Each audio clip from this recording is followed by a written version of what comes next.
Continuing our Commitment 2024 coverage right now. A former Green Beret faces a former county commissioner to represent Guilford County in the North Carolina House. Now tonight we're told Alan Chappell faces Alan Branson in the GOP primary for the 59th district covering eastern Guilford County.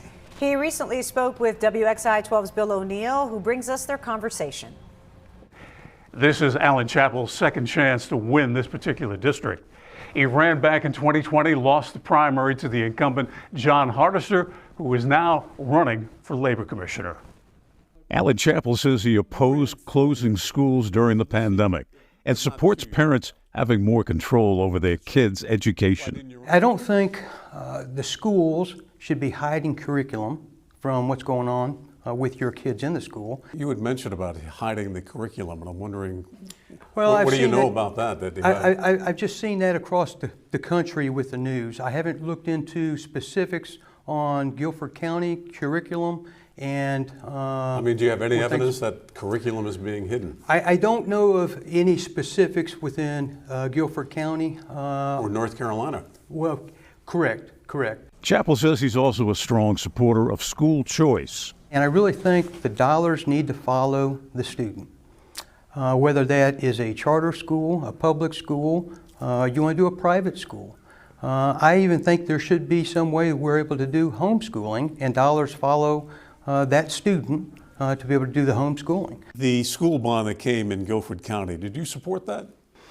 I didn't. I didn't support the school bond, and again, I've got real concerns on where all our money is going. We have all this money that's being collected for schools. Our schools right now are underperforming. The last I saw from the standards piece of thing, we weren't even at the medium from a math or a English standpoint. North Carolina is one of only 7 states that haven't allowed medical marijuana. House Republicans opposed it despite public support. I'd really have to look at that hard as far as voting for it. I think the medical part of it, I'm more inclined to vote for. From a recreational piece, it may go that way. I'll end up supporting whatever the law is, but I'm not going to support that type of legislation. Can you point out a difference between you and your opponent? I think a big difference between me and my opponent is I've served. I served the country. I spent over 30 years in the Army. I know what it means to sacrifice, to give up, to put others, to put your country prior to yourself. Chappell's opponent in the upcoming GOP primary is Alan Branson. The winner takes on Democrat Tanisha Dukes come November. Bill O'Neill, WXII 12 News. Polls open in the North Carolina primary in less than 2 weeks. Of course, in-person early voting is already underway. And to find your polling location or where you can cast your ballot, just go to our voter guide. You'll find it on our app or website. In Washington, D.C., lawmakers are working around the clock to avoid another possible government shutdown. Just last month, House Speaker Mike Johnson announced a funding deal, but since then, there's been ongoing debate about which programs will get the money. Negotiators are on the clock with the first deadline of March 1st. That's a week from tomorrow. After that, there's also a May 1st deadline to pass a full-year spending bill. If lawmakers fail to meet that one, federal agencies may see automatic spending cuts. Beautiful day across the Triad, warm-ish. Yeah. Nice. A little windy. Still not bad though for February. No, not bad. No one's saying anything about that, Devontae. We are doing A-okay. Some rain in store for overnight, Lainey. Yeah, we do have some wet weather in the forecast. Most of it will happen though while most folks are asleep in the overnight hours. Now today we did have some clouds rolling in. There's the campus of Appalachian State University. Rain today, or I should say tonight, for the mountains, but a chance for some snow tomorrow in our mountain towns. So these showers will linger into early tomorrow, and then we've got another round of rain showers in the Triad Saturday. As I mentioned, that chance for mountain snow, and then a cold morning on tap for Sunday, as we will be back into the mid-20s by then. So that is some temperature swing from where we are this afternoon at 66 in Greensboro and Winston-Salem, as well as Asheboro, 67 in Burlington, Reidsville, and Lexington.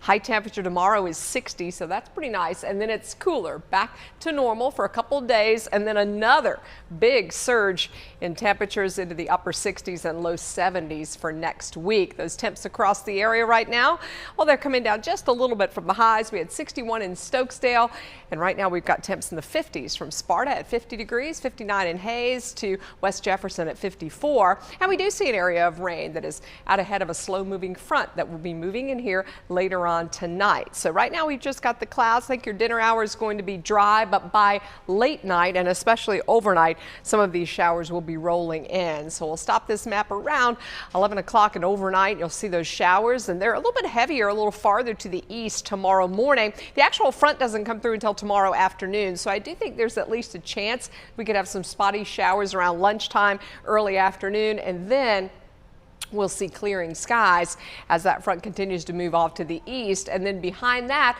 Saturday is the second front.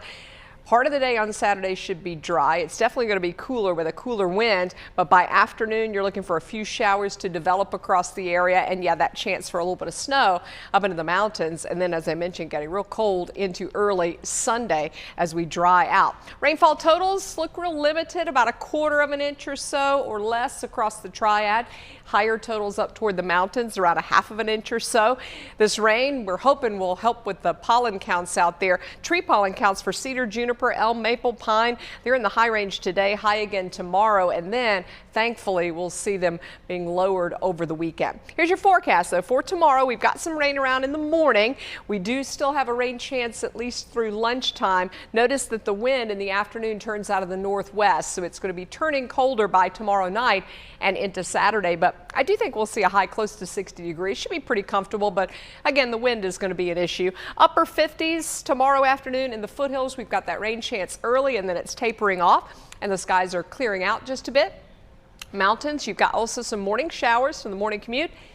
Breezy conditions. They change from southwest winds to northwest winds by around lunchtime, and then a high of 52 tomorrow afternoon. Once this front is gone, we've got that second one that I was telling you about that's going to be moving in on Saturday. It does bring that rain chance and that snow chance to our mountain communities, and then it brings back the colder air into Sunday. And by Sunday afternoon, the highs are in the low to mid 50s. As for measurable snow, places like Boone will likely pick up at least a little bit of additional snowfall. So if you're headed there for the weekend, we do have that snow chance around Limble Falls as well on Saturday. Asheville looks like it will be rain, and temperatures should warm up and things will dry out by Sunday for your mountain trip. Here's your 7-day forecast. As I mentioned, we've got some warmth next week. Also, rain chances returning. Up next, closing argument. He's been a fixture on a fan favorite NBC show, but tonight he says goodbye. What he's saying about the departure and what's next.